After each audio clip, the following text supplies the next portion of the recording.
Olá, sejam bem-vindos a mais um Psicologia Espírita com Joana de Ângeles.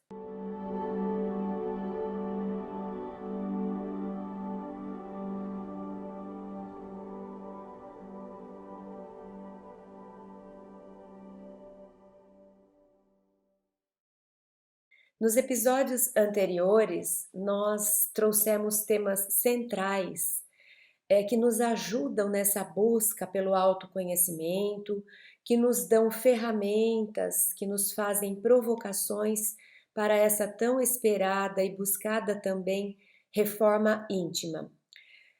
Conversamos sobre pontos centrais da estrutura psíquica do ser humano. Falamos sobre a nossa aparência, sobre os mecanismos da persona, da criação da persona ou das personas, que são estratégias de adaptação ao mundo de fora. Falamos que é essencial a gente trazer ainda essa aparência, porque ela nos ajuda a conviver com a sociedade, com a civilização. O importante é termos consciência dela, é sabermos que estamos fazendo uso da persona. O risco é fazermos uma identificação com a persona, ou seja, até eu acredito que eu sou aquilo que eu tento ser, que eu pareço ser para os outros, e eu acabo me confundindo e me distanciando de quem eu sou. Eu visto uma máscara com alguma característica que eu sei que precisa existir para boa convivência e acredito que eu sou apenas aquilo e me distancio do lado oposto, acreditando que eu não trago nenhum problema, nenhum vício. Então era essa a dificuldade.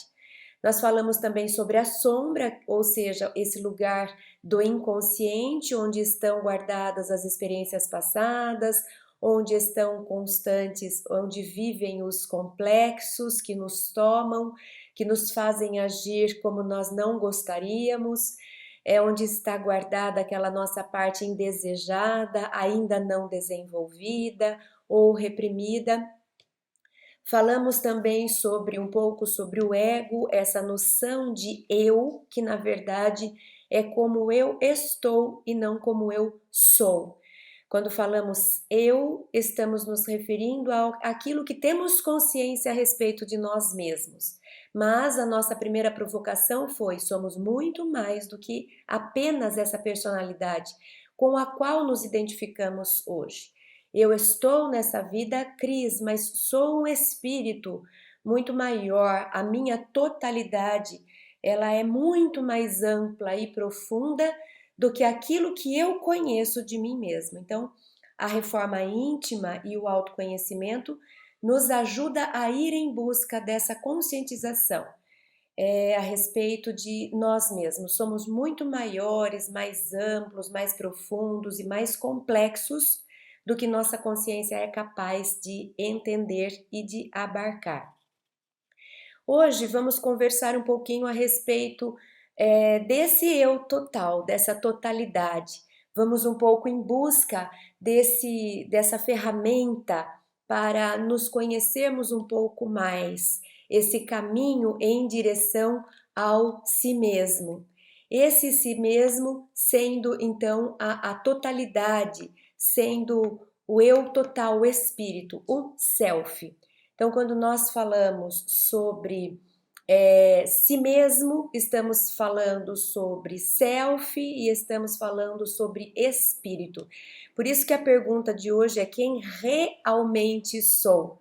Para eu saber quem realmente eu sou, eu vou precisar ir em direção da minha centelha divina, do âmago do meu ser, da minha alma, do meu espírito, do self, desse si mesmo com letra maiúscula. Tudo isso a gente usa aqui como sinônimo. Na psicologia espírita a gente entende esse ser total como sendo o espírito, que é o ser que foi criado por Deus e é quem vive e vive e vai viver eternamente. Então nós vamos tentar entender como é que chegamos, como é que nos aproximamos desse eu total, quem realmente sou.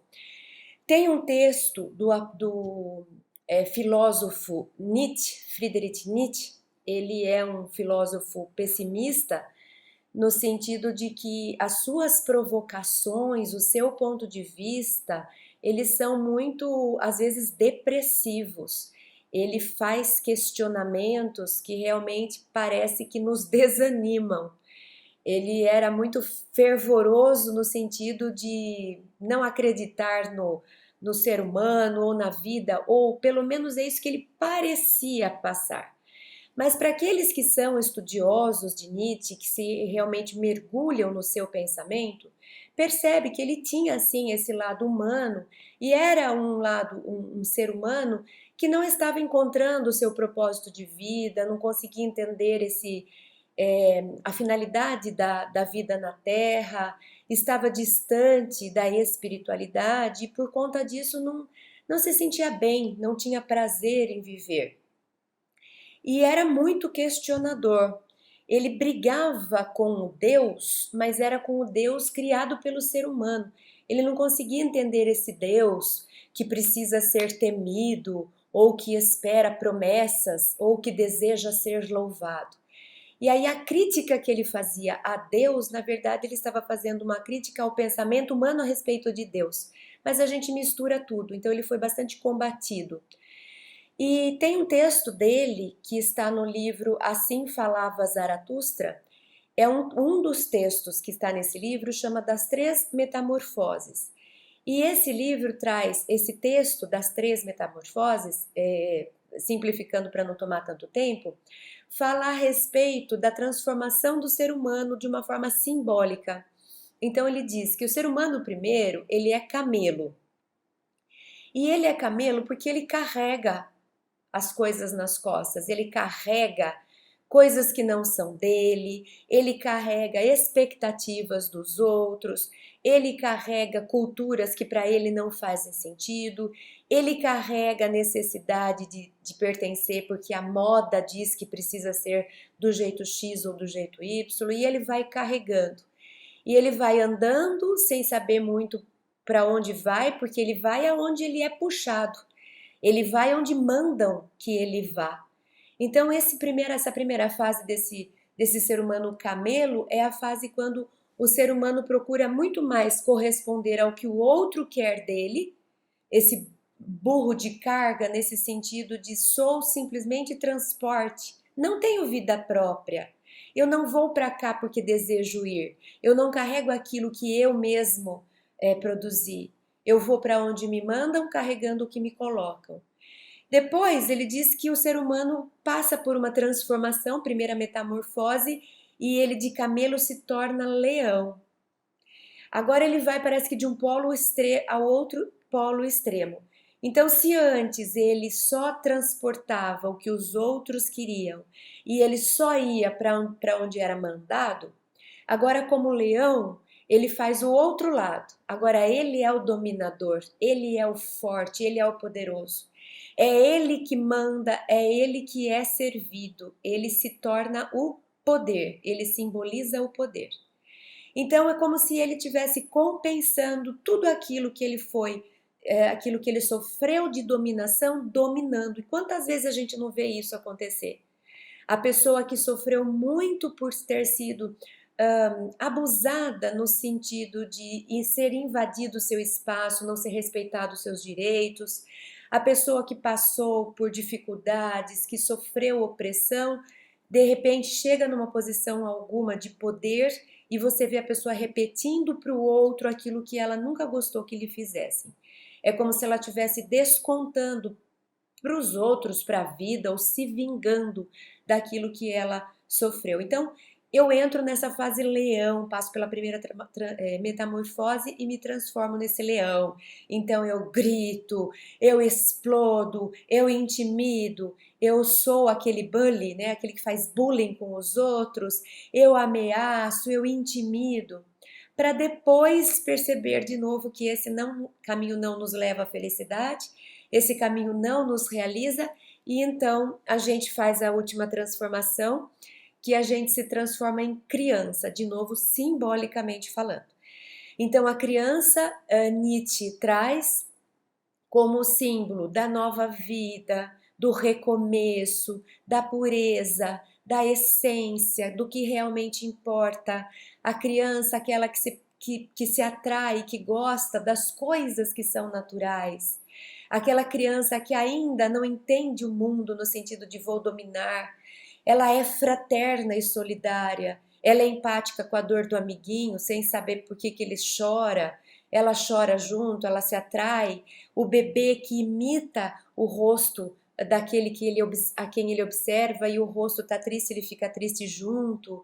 A criança fraterna no sentido de que todo mundo é igual e ela não faz distinção e não tem preconceito, né? O símbolo da criança, não a pessoa criança, porque a gente conhece crianças que não se enquadram nessa descrição, né? Que são uns terrores no sentido de desafiar e de fazer bullying, mas isso é um outro capítulo que a gente vai tratá-lo na primeira temporada, quando a gente falou da família e a gente fala do ser criança.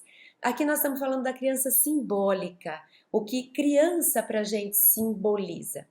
Então, o Nietzsche demonstra que a gente vai precisar se reformar e que é natural que a gente primeiro experimente um polo do medo, melhor ficar quieta, faz o que mandam, depois a gente sai desse polo e vai para o outro polo em que a gente acha que foi demais abusado e precisa agora gritar mais alto do que todo mundo, afinal de contas quem grita mais é que leva o melhor, e depois a gente chega à conclusão que nada disso, tudo isso consome energia, que o melhor é a gente ser fraterno, ser simples, ser solícito, ser gentil, ser empático, é a gente ser como se fosse a criança simbólica, a criança sagrada. O psiquiatra Carl Gustav Jung, fundador da psicologia analítica, que é também utilizada como base para a psicologia que Joana de Ângeles nos apresenta na sua série psicológica, ele ele vai em busca desse texto de Nietzsche, das 3 metamorfoses, que está lá no Assim Falava Zaratustra, e ele se apropria disso para descrever o seu processo de busca do si mesmo. Porque se a gente nos episódios anteriores falou sobre aquilo que eu pareço ser, mas não sou, sobre aquilo que eu não queria ser, mas eu também sou, persona, sombra, a gente falou sobre aquilo que eu acho que eu sou, mas na verdade nada mais é do que meu ego, meu eu atual. Então nós falamos bastante sobre aquilo que eu não sou, ou pelo menos eu não sou só aquilo que eu pensei. E a pergunta fica, então, quem realmente eu sou? E esse quem realmente eu sou vai nos levar a esse caminho para o si mesmo, para ir ao encontro do nosso espírito, do ser total. E Jung descreve esse caminho como o processo de individuação.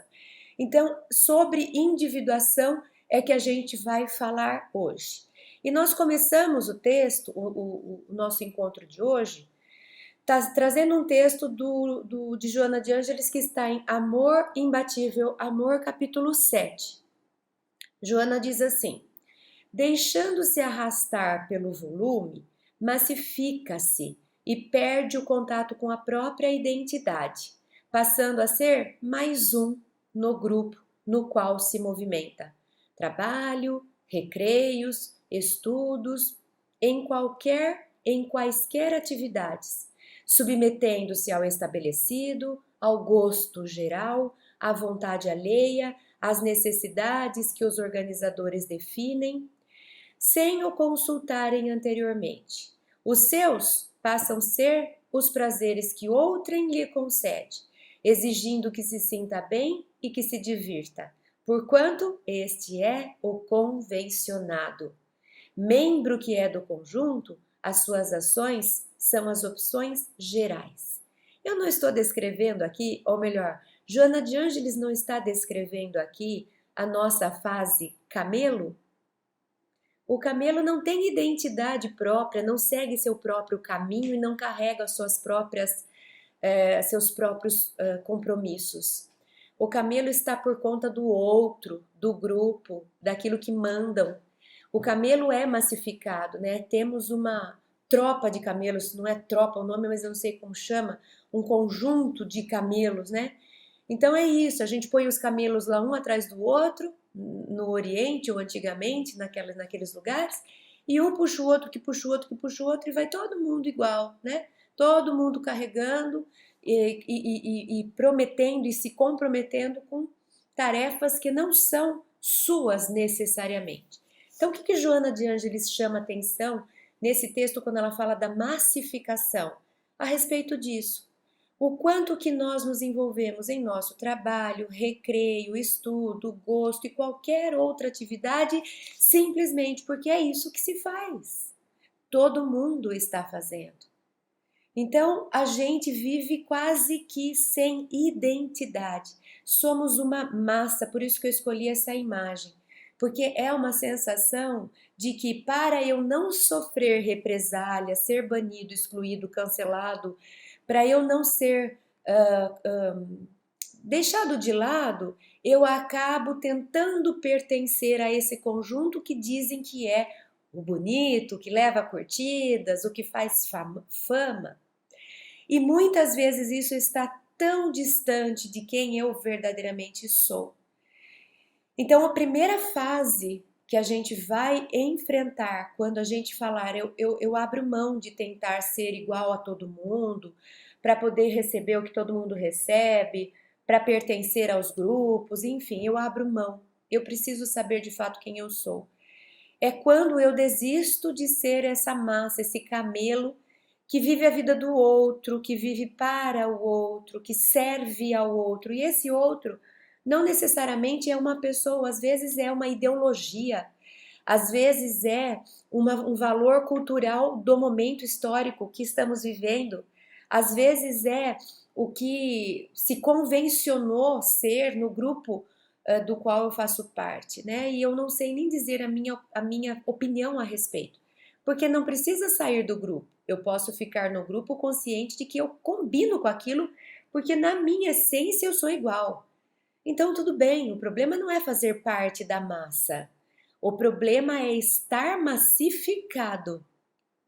Eu posso estar dentro de uma massa sendo indivíduo, e é essa a proposta da individuação.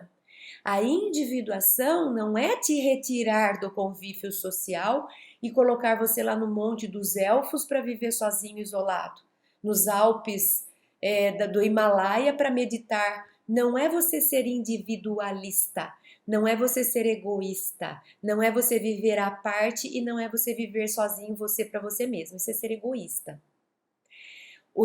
A individuação, o ser indivíduo, é você saber quem você é dentro do coletivo. É você aceitar o coletivo porque você tem consciência de que ele está alinhado com os valores que são seus. O problema é eu estar num coletivo aceitando os valores que eles me trazem, sem saber quais são os meus para eu poder equiparar e ver se bate. Então é como se eu tivesse assim, olha, eu faço parte daquela congregação. Por quê? Porque primeiro eu sei que para mim é importante A, que eu quero aprender o B, que o C faz parte da minha vida. E ao olhar aquela congregação, eu percebi que lá o A, B e C existem. Então deu sintonia. Então eu que sou o indivíduo, sei quem sou, desejo entrar nessa coletividade. Porque essa coletividade está alinhada com quem eu sou. Eu vivo no coletivo sem perder o indivíduo. O problema é eu dizer, faço parte dessa congregação. Ah, por quê? Ah, porque lá tem A, B e C. Ah, e você gosta disso? Ah, gosto, né? Todo mundo gosta, né? Então é como se eu estivesse dizendo assim, não sei, eu vou porque meus pais foram, meus amigos vão, meus vizinhos vão, tá na moda, eu vou. Mas e você? Não sei. Então eu estou aí massificada porque eu estou sendo arrastada para um coletivo sem ter consciência do meu indivíduo. A melhor coisa é, ou o que nós buscamos é, ser indivíduo que faz parte conscientemente de um coletivo. Quando eu sou um indivíduo que faz parte de um coletivo conscientemente, eu não me deixo arrastar pelo coletivo. Se amanhã o coletivo introduzir um valor novo, agora a gente entendeu que o valor X é importante. Eu que sou indivíduo sou capaz de olhar e falar, peraí, Esse X não existia antes. Não é porque esse coletivo que estava afinado comigo até hoje disse que esse X é bom, que para mim vai ser. Então, deixa eu avaliar para mim, que sei quem os meus valores, se X combina.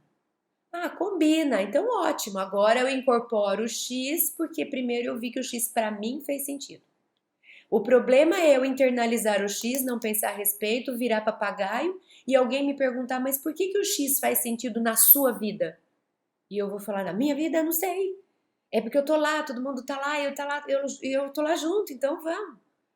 Então, essa distinção, essa diferenciação que o processo de individuação vai nos convidar a fazer.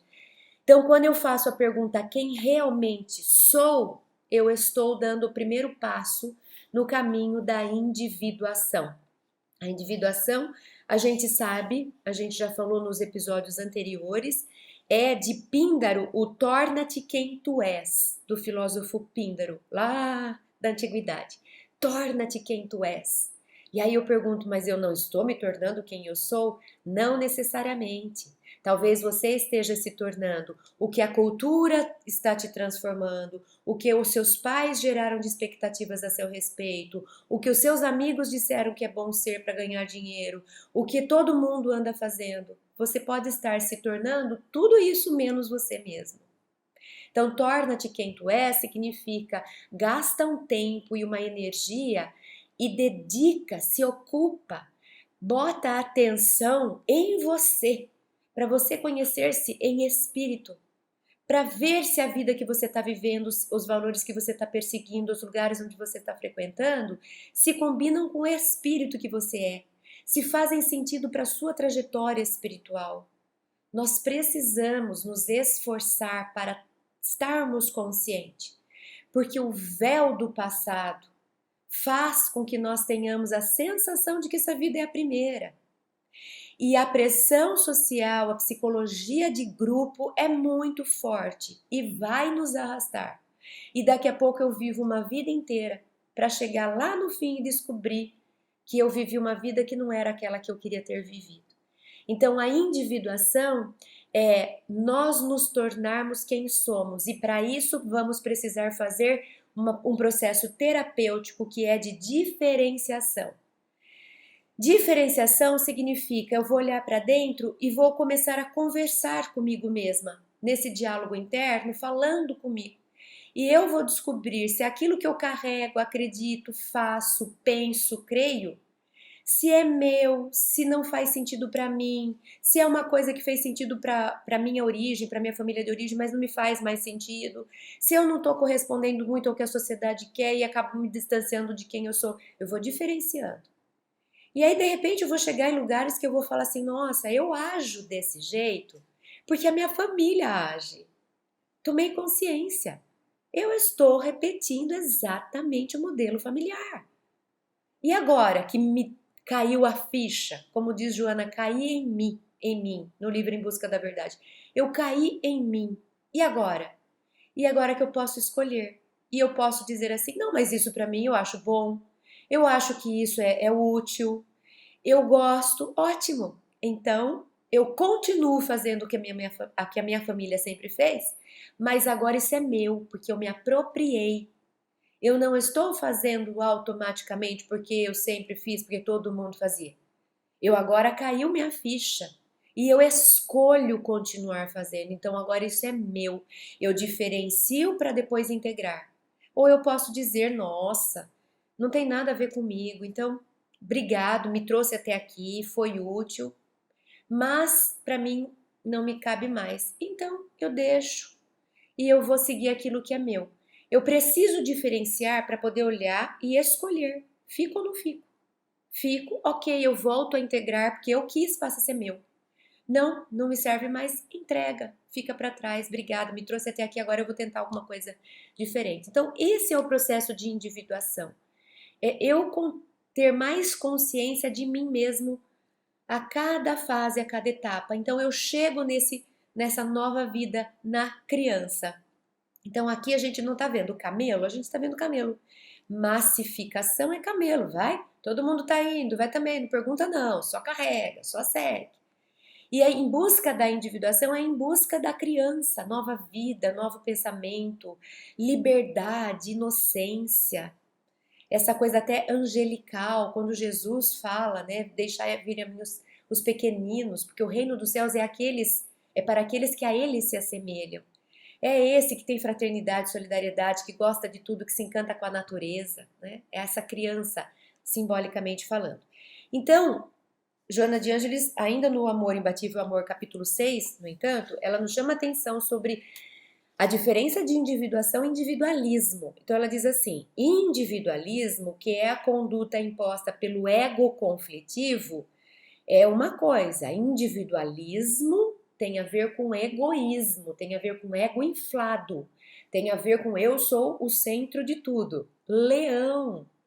Não é o jeito leão de ser? Ah, todo mundo me sirva, senão eu pego todo mundo, sou mais forte que todo mundo, eu é que sou poderoso, eu quero tudo do meu jeito, eu sou o rei da selva, né?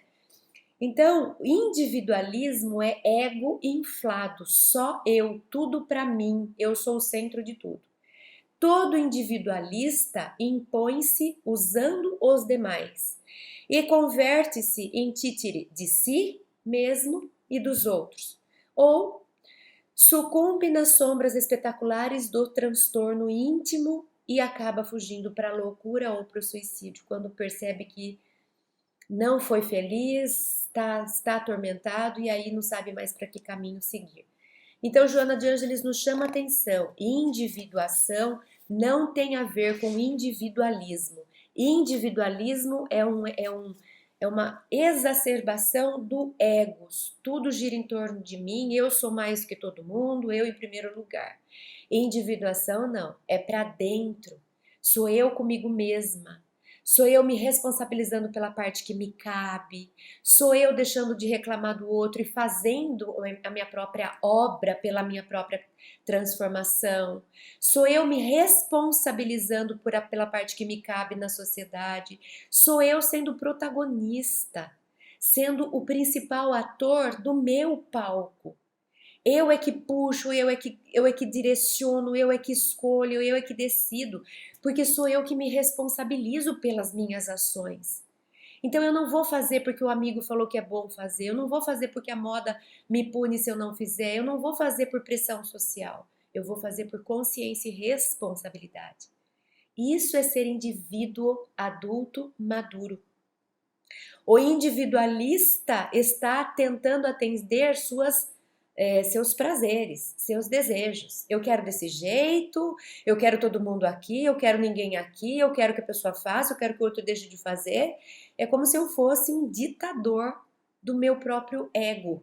Eu quero me impor, eu quero escolher o outro, eu que falo, eu brigo, eu pulo. Então, eu estou como um títere, eu estou como um ditador do meu ego. Eu quero que o meu eu se imponha sobre os demais. Isso é individualismo, isso é egoísmo. Individuação é eu me tornar quem eu sou. E quando eu me torno quem eu sou, eu fico em paz. Porque eu estou atendendo às minhas necessidades e não aos meus desejos infantis de ego. E eu estou me responsabilizando pela minha própria felicidade. Conclusão, eu paro de apontar o dedo para os outros. Eu deixo de querer que o outro venha me salvar. Eu não quero que o outro faça para mim o que me cabe fazer. Percebe como é mais fácil viver com uma pessoa que está no processo de individuação? Porque ela se responsabiliza por si, ela para de reclamar dos outros, ela deixa de falar que a culpa da vida, da desgraça dela é da sociedade. Ela para de esperar o príncipe encantado ou o herói. Ela vai batalhar a própria vida. Ela pega a espada que Jesus trouxe e fala: eu vou viver minha vida, eu vou fazer, eu vou me construir. Essa pessoa se livra, ela fica liberta. E alguém liberto é melhor para a sociedade, porque não fica nem esperando a sociedade, nem pondo culpa na sociedade, nem reclamando dos outros. Então ela faz mais bem à sociedade quanto mais ela está plena, quanto mais ela está feliz. No livro, ainda no Amor Imbatível Amor, agora eu fui para o capítulo 8, 7 e 6, agora nós estamos no capítulo 8. Joana de Ângeles fala a respeito desse senso de identidade, né?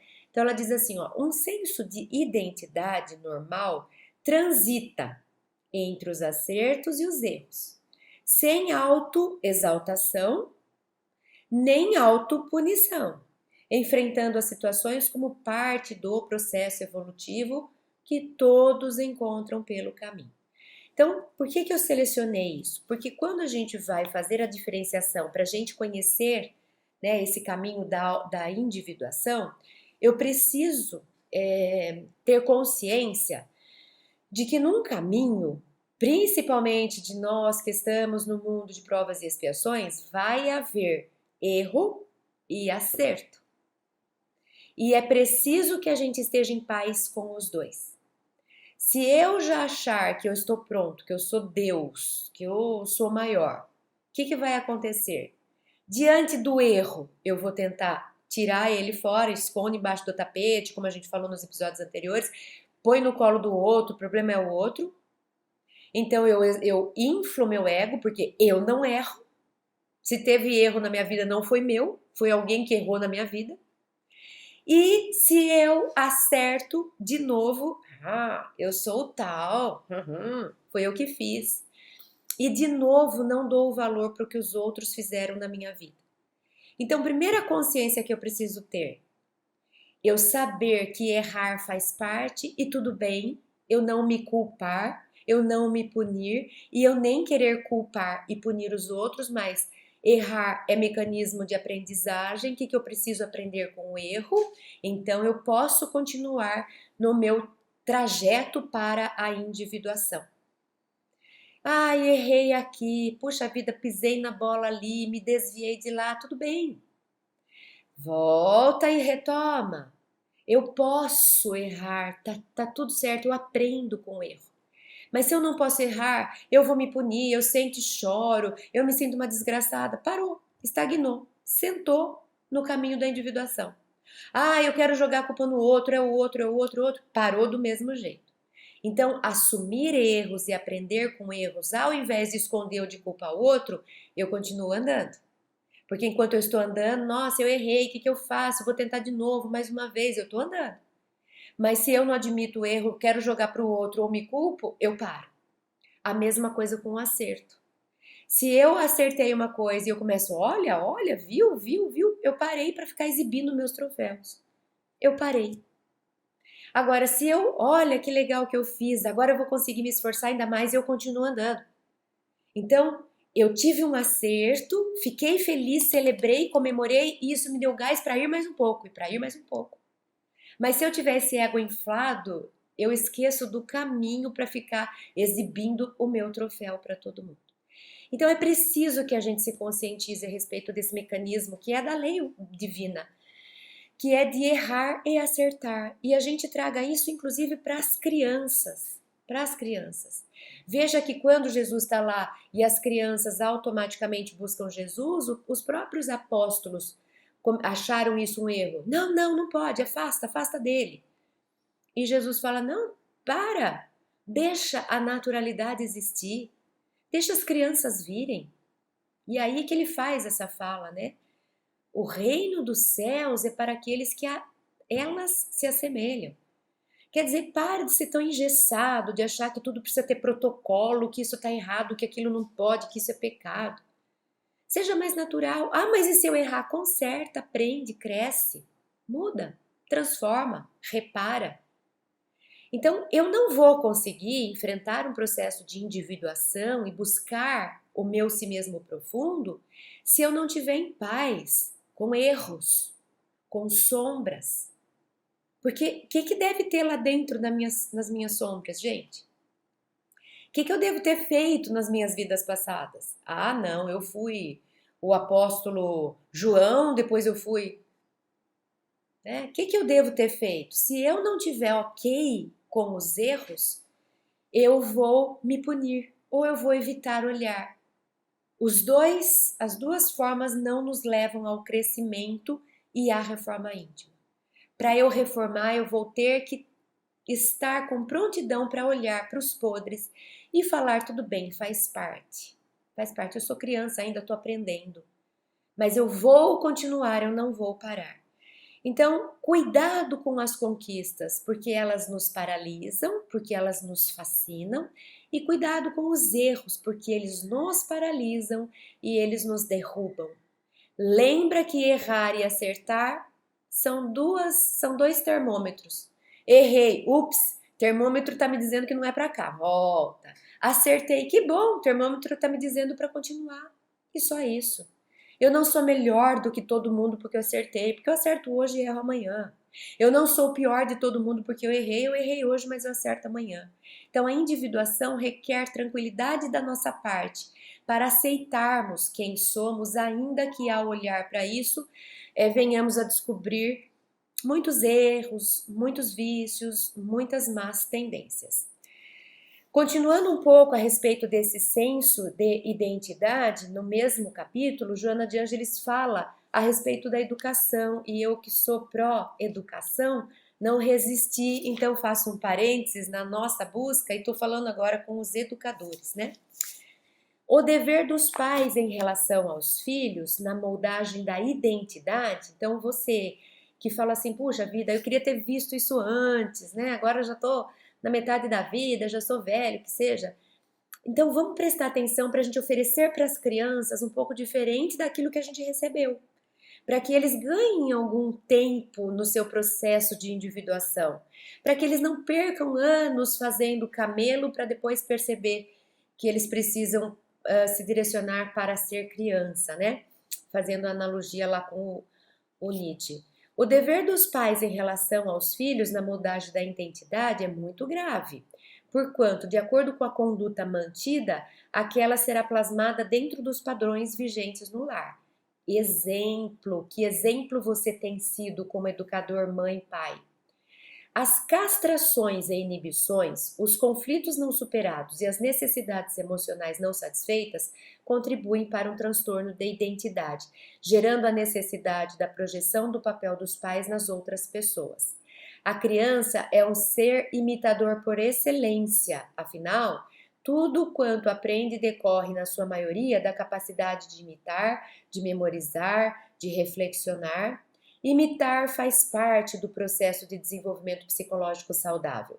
Todavia, adquirir a identidade do outro porque ele foi plasmada, né, imposta, oferece situação patológica. Quando se imita, adquire-se capacidade de discernimento para saber se que tal não passa de uma experiência. No entanto, quando se identifica e assimila, perde-se a liberdade de pensar e de agir, buscando sempre a fonte de ligação para prosseguir no desempenho do papel assumido. O que Joana está dizendo aqui? Que a gente pode e vai influenciar na vida dos filhos, e a gente pode influenciar positivamente ou negativamente. Negativamente quando, por exemplo, eu puno muito drasticamente, eu puno um erro. O que eu estou dizendo para o meu filho? Você não pode errar. Agora, a gente estudando de Joana de Ângeles vem e fala assim, fique ok com o erro faz parte da natureza, você precisa errar para aprender. Mas eu fiquei lá em casa quando eu era criança e cada vez que eu errava era um carnaval. Nossa Senhora, era um tropé. Então por que lá na minha infância me trouxeram a ideia de que errar era uma calamidade, me faziam sentir mal? Para depois eu vir aqui e entender que erro faz parte. Então tá vendo a incongruência? Então cuidado com os exemplos que vocês estão dando, com as cobranças que vocês estão fazendo. Deixa que a criança sinta mais naturalmente a vida. Nossa, ele derrubou um negócio que quebrou a coisa mais importante. Quebrou é uma coisa. Usa aquilo para crescer, para aprender. De repente você deixou no lugar que não era para ter deixado, sobe mais na prateleira, conversa com o filho, filho, olha, quebrou, tudo bem, mas isso são coisas materiais. Quando a gente gosta muito de uma coisa material, a gente corre o risco de ter que se desapegar dela e sofrer, usa para aprender.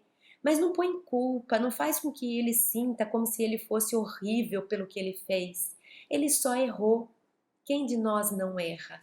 Faz aprender com o erro, convida para mudança. Como é que a gente faz para não errar de novo? Trata com mais naturalidade. E outro ponto que Joana de Ângeles está trazendo aqui é com relação à imitação no sentido negativo também, que é É bom que o filho nos imite, porque a imitação é a internalização. Eu imito o outro para eu aprender com o outro. O problema é quando eu imito o outro para agradar o outro. Aí eu não estou internalizando o exemplo. Então o que acontece? Eu imito para que o outro fique feliz. E eu não entendi nada daquilo, eu não internalizei, eu não cresci com aquilo.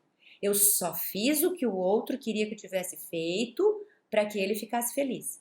Quando eu crescer e eu for adulto e eu estiver vivendo minha vida, diante das situações, por exemplo, parecidas, eu não vou saber o que fazer. Porque antes eu fazia o que a minha mãe queria que eu fizesse. A minha mãe não está aqui, eu não sei como agir.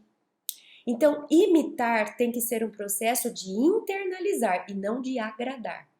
Eu devo imitar para aprender. Vamos pegar um exemplo do balé. Então, a professora vai e demonstra uma sequência de passos. Eu vou olhando e imitando, eu vou olhando, imitando, eu vou olhando, imitando, mas não para que ela fique feliz com o que eu estou fazendo. Eu posso ter um foco nela. Será que ela está gostando? Será que eu estou agradando? Será que ela está feliz comigo? Eu não estou prestando atenção no que eu estou fazendo. Eu estou copiando por ela. Eu estou copiando com o foco nela, com a atenção nela. Ela é a figura principal do exercício. Então eu vou fazendo a minha professora ficar feliz. Ai, que bom, eu agradei. E eu estou perdendo a chance de internalizar aquilo porque eu não pus o foco em mim. Agora, a segunda situação, a professora está demonstrando e eu estou imitando, prestando atenção em mim. Eu preciso aprender, eu preciso entender, eu preciso internalizar, eu preciso, daqui a pouco sai a professora, eu faço sozinha. Eu danço sozinha, feliz por mim. É lógico que eu fico agradecida à professora e é lógico que eu quero que a professora me veja dançar para ela ver que eu aprendi com ela. Mas eu trouxe para mim aquilo. Se ela não estiver, eu danço do mesmo jeito. Eu não estou dançando para que ela fique feliz. Eu estou dançando para eu aprender a dançar. E a criança deve fazer isso em todos os seus âmbitos. Ela não deve agradar os pais, ela deve internalizar o que ela aprende com os pais. E é óbvio que, por consequência, os pais vão ficar felizes. Então, cuidado, porque dificilmente eu vou construir uma identidade se eu quiser ficar prestando atenção no outro e agradando o outro. Com relação à individuação agora entrando, né? A gente já falou sobre isso, mas Joana de Ângeles no livro Triunfo Pessoal, capítulo 11, ela diz assim: o eminente Dr. Carl Gustav Jung, que eu já falei lá no começo, considera, no entanto, a individuação como todo um processo intrapsíquico duradouro e autônomo, através do qual a psique consciente assimila os conteúdos que permaneciam inconscientes na imensa área do inconsciente pessoal e coletivo. É o momento da conquista da consciência, do discernimento claro, da conscientização do si mesmo.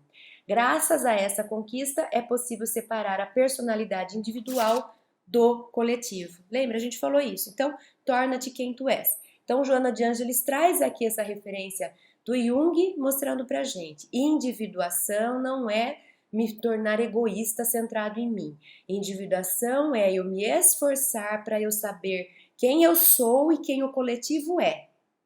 Para eu ter argumentos para explicar por que eu faço parte desse coletivo. Porque eu trago isso, isso, isso e isso, esse coletivo faz sintonia, então eu estou junto. Mas eu preciso saber quem eu sou, quem o coletivo é. É uma busca dessa conscientização dos meus aspectos que estão escondidos no meu inconsciente. É trazer à consciência tudo aquilo que eu tentei evitar, que eu não quero saber de mim, as minhas sombras, os meus conflitos, os meus complexos. E esse processo é duradouro. Quando que eu termino de individuar? Quando eu terminar a minha evolução espiritual. Conclusão? Tem um bom tempo aí, uma boa jornada, né? A gente, na psicologia junguiana, a gente fala, a gente morre sem ter terminado esse processo. E a gente que é espírita diz, e a gente continua esse processo nas próximas vidas. Então, individuar nada mais é do que pra gente no espiritismo, do que a evolução espiritual, do que o progresso do espírito, até se tornar perfeito, até ser completamente feliz como a gente imagina que Jesus seja, né? Nesse sentido de estar pleno. de estar totalmente alinhado com Deus, com o amor. Então, individuação é acelerar nesse rumo, e para isso eu preciso me distanciar às vezes de distrações sociais coletivas. Eu preciso focar mais no meu propósito de vida, muitas vezes desviado por essas tentações que não fazem ligação com o meu eu profundo, que são distrações do mundo daqui, né? Ela também diz no livro Vida, Desafios e Soluções, capítulo 7, buscando a individuação, percebe-se que as contribuições do mundo exterior imprimem no ser valores que não são verdadeiros para o seu nível de maturidade e que somente possuem legitimidade aqueles que lhe procedem do âmago, do seu inconsciente, agora em sintonia com a consciência lúcida. Isso oferece muita tranquilidade porque permite identificar que não se torna necessário, para obter o triunfo, ser igual a ninguém. Símile de outrem, cópia de modelos que se exibem na mídia nos sucessivos festivais da ilusão e dos tormentos generalizados. Olha que alívio! Ai, obrigada, Joana de Ângeles. Eu não preciso ser igual ao outro. Eu não preciso corresponder ao que a moda dita. Eu não preciso agradar a coletividade. Eu preciso ser fiel a mim, a minha programação espiritual. Como é que eu faço para saber? Mais tempo, dedicação e atenção para dentro, mais foco em Deus, mais tempo de mente quieta para ouvir a inspiração do alto e dos benfeitores.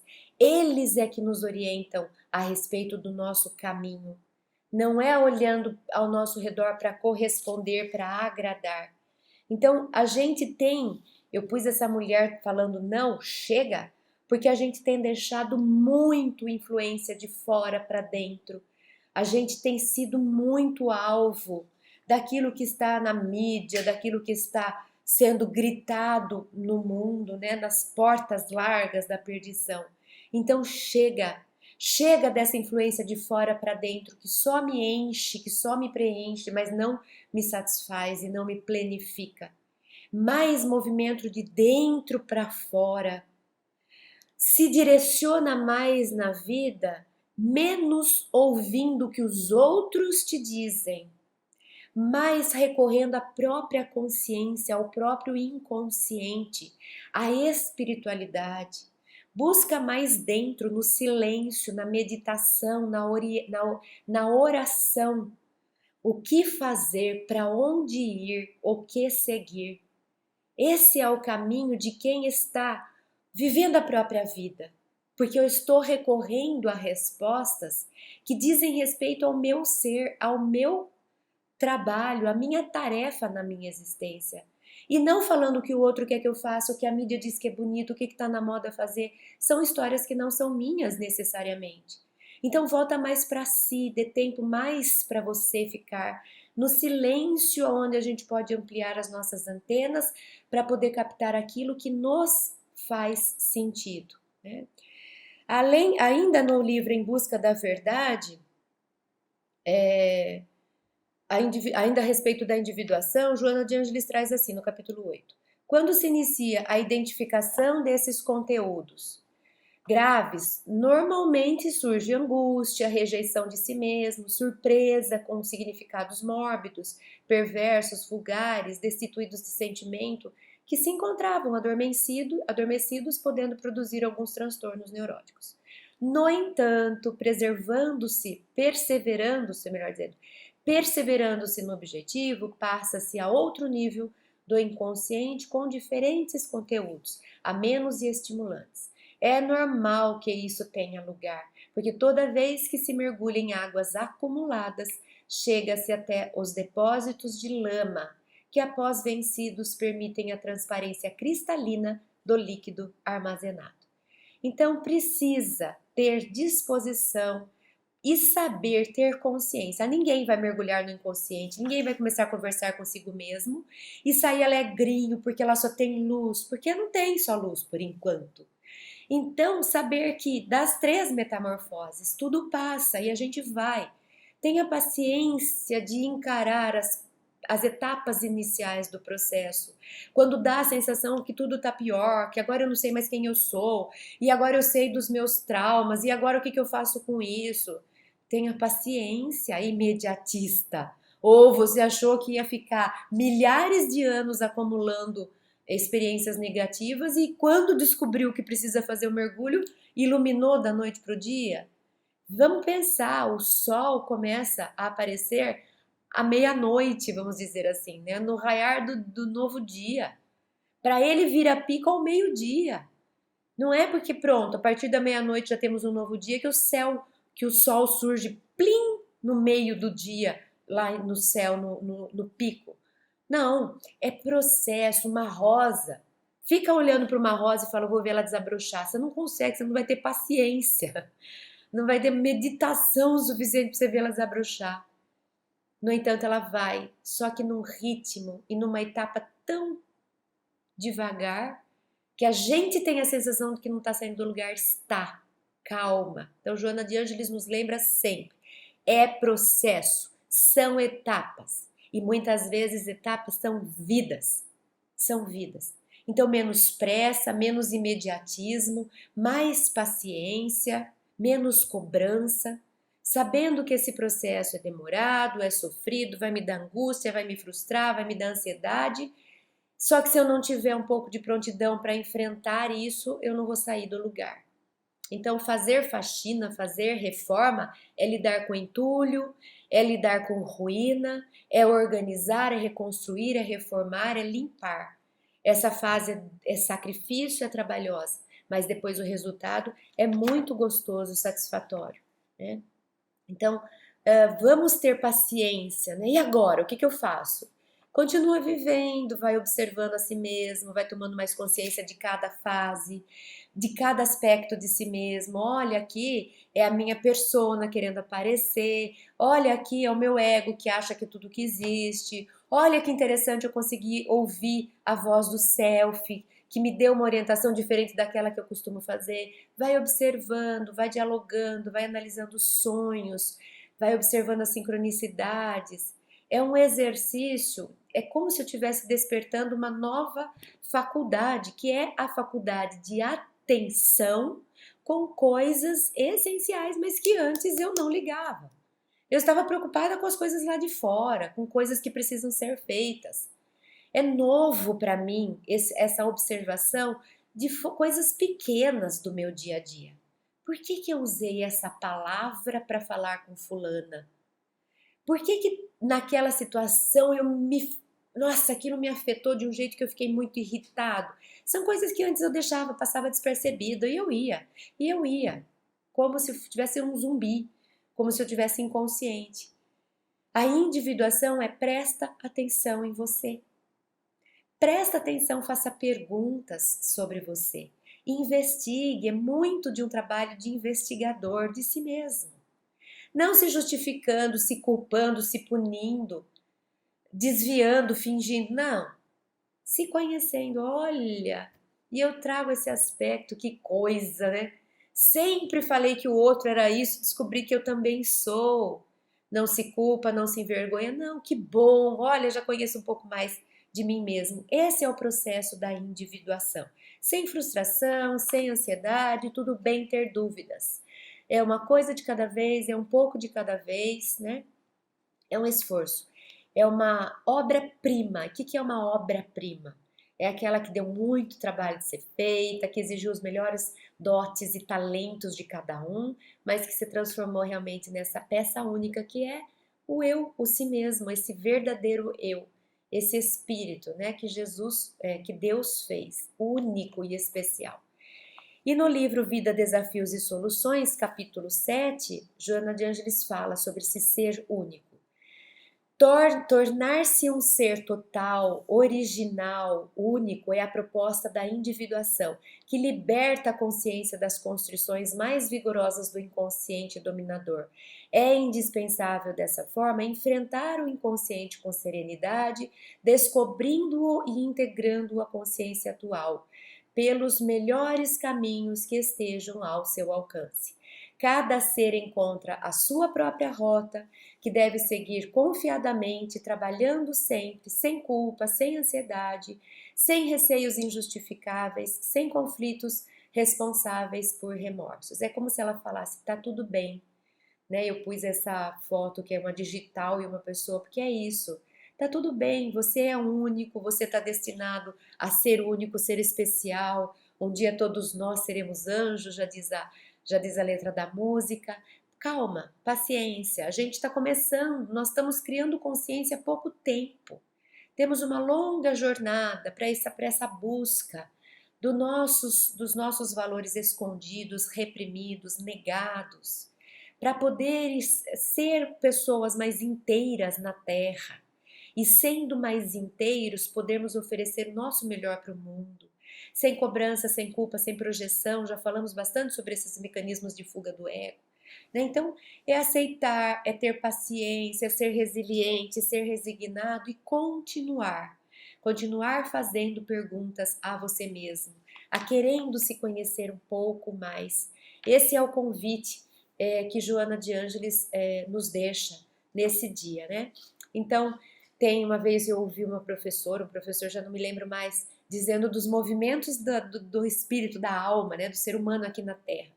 E que nós temos 6 movimentos principais, né, em termos de direção. E que nós, muitas vezes, focamos em 4 e esquecemos os 2 principais.